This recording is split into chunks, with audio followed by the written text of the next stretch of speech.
Good evening all. So we have come back with our famous introduction. So welcome, and then a very new topic, and it can be a tragic topic today, but I think this is something that we can talk about, and I think this is something that has been puzzling for many human beings across Earth and across civilization. Today we'll talk about death. How does death happen? Why it happens? What is the meaning behind death? What are the philosophies and explanations that people have built around death, and why we think what will happen for people after they die, and how we can carry on with our life if we have lost someone we like. So a lot of information and a lot of topics about the topic of death. It has been a fascinating topic for human being, and it has been puzzling since the son of Adam's killed since one of the sons of Adam's killed his brother, and then he was uncertain about what he should do with him, and he decided to bury him. And he decided to bury him, and he felt guilty about it, and of course he felt the loss. So that's one thing. Sorry. So this is one thing about death. So it's about explaining. It's about what happened to people after they die, where they go, and what are their destination. So in religions in general, there is death is a transition period. So it's not the end of life. There is a lot of things that happen after death, and one of these things that you might go to heaven or hell, and this is an explanation in many religions, which says that actually this is a transition period, and whatever you have done in your life will be counted, and based on that you will be judged, and you will be going to heaven or hell. And in some religions are more tolerant than others. Some religions says that all of human beings will go, if they are believers, they will go to heaven. And some religions say no, it actually depends on your actions and behaviors on earth, and some of things will be forgiven and others will not. And some different explanations in, let me say, in Asian cultures, especially in Buddhism and so on, that says actually death is a transition period for another life, which can be a much better life or a much worse life.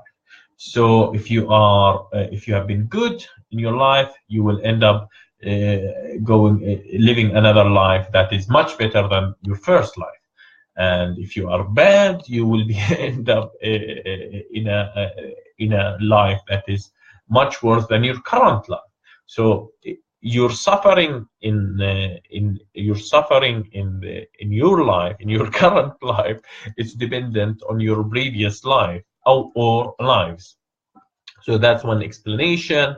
Some people say that, especially, for example, in Scandinavian cultures, they say that you go and you dine with the gods, or you go and you celebrate with the gods. So there is a celebration happening for you after you, especially if you have been a believer of the culture and you have been following the practices. So you will dine with the gods. So there is always a strong emphasis that death is a transition period. Death is a period where you move from your current life to a much better place or a much worse place, and it is dependent on your behavior in life. So that's an explanation that a lot of people has done it, and I think it's a good one, because it helps you in understanding your feelings. And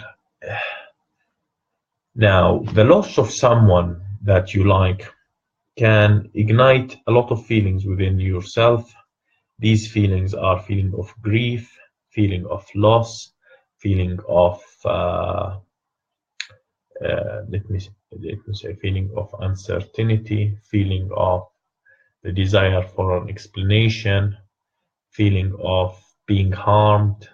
So it depends actually on the people that you lose and on how close you are to them. So losing someone that you love is can be can ignite very strong feelings in your life, and this is and this is really something that many people have been thinking about, how they will act if someone dies, and this is a question that at one point in life, especially with older people, everyone start thinking about what we should be doing after this person die, because eventually we all gonna die. So, and some people, if they have been if they have not been subjected to a shock, they can overcome the feeling of grief, the feeling of loss, and some people will take a much longer time. So this is the feelings that ignite the feeling of loss, that is ignited by the feeling of loss itself. So now, we need to understand that some people think about death as a message, and they think actually if someone dies, there is a much bigger message, and we can actually get a bigger meaning out of him. And so a lot of people say actually death is a reminder, and by a reminder mean death is a reminder for you to be a very good person in your life, a person with a lot of impact, a person with a positive contribution to others, a person who can generate happiness for people around you, a person who's good. So it's always that this is one of the messages, it's always a reminder. Some people can think of death as another way, another message, which is about it happened because of revenge. So if you have been a bad person, and people have been hating you and you die, some people say actually God has actually acted and took his life because he has been let me say, has been so harmful to the people around him. So some people get another kind of message out of it. So, but always people think this shocking event, this cerebrizing event, this puzzling event have a much bigger meaning than just someone that has died. So that has been the explanation, and a lot of people think about it. So now about transferring responsibility and transferring the person contribution or the person current work to the people after him. And this happens within organizations, this happens within family. So the person actually that has died in many cases has been doing some responsibilities or some work that is affecting the community around him.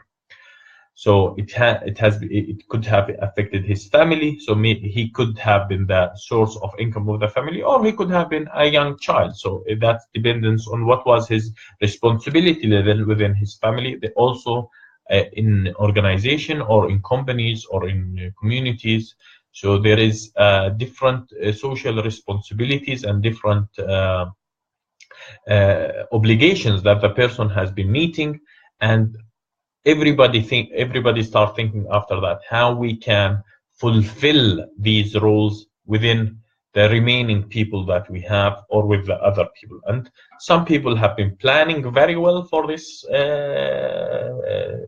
event, and others have not been planning that well. And usually in proper organization there is proper plan, and people understand this when they see, for example, the person that has died is the shop owner beside them. So they say, oh, we can't buy this because the shop is closed for a few days. Or if it has been the leader of a country, so the leader of a country will say, oh, there is a dramatic change of how things are going to be. There is a dramatic change of how things are going in which direction. We see this in many countries, and we see this in many communities. For example, the death of a leader ignite many responsibilities to be transferred to the remaining people, and eventually you will end up with a new leader, and this new leader might have different outlook and different viewpoints on the previous responsibilities or the previous work of his predecessor. So that's one way of looking at things, which is responsibilities and how we can transfer responsibility to someone who died, and so on. Now let's be a little bit more into current life. Why people die? Why people die? So what is the explanation that? What is the medical explanation that people give to death? And this is a very different explanation that people say actually because of health reasons you end up dying, or because of not caring about yourself or something like that, you will end up in a death situation. And they learn this from experience. So the most contributor to death in our current time is, we can say, accidents, especially road accidents, and cardiovascular diseases. So a lot of people die with a heart attack, and sometimes you die because of let me say some kind of disease. It dependent on the person, and this is, let me say, the three main contributor in our region. Unfortunately, there are a lot of death because of war, and this is a tragic situation where actually people, the main reason for death is killing. The main reason for death is dying because of a war, dying because of a conflict. And our region actually has a large number of deaths because of wars, and it's a very sad situation. This does not happen all over the world, but we can look at the Second World War, and I think the number of people who died, around 3% of the world population. So 3% of the world population died in a period of 6 years, which was a very tragic situation that led many nations to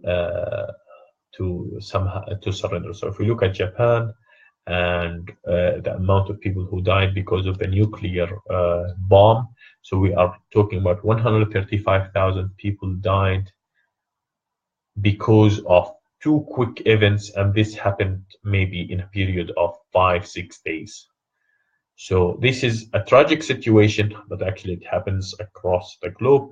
And our aim as human beings actually to reduce the number of people that dies because of conflict, because it's a very sad situation, and it's a situation that people greed and push for power and push and interest and push for interest result in killing someone and creating a huge feelings of loss and feelings of grief and mixed feelings for people around them that can affect their belief and so on.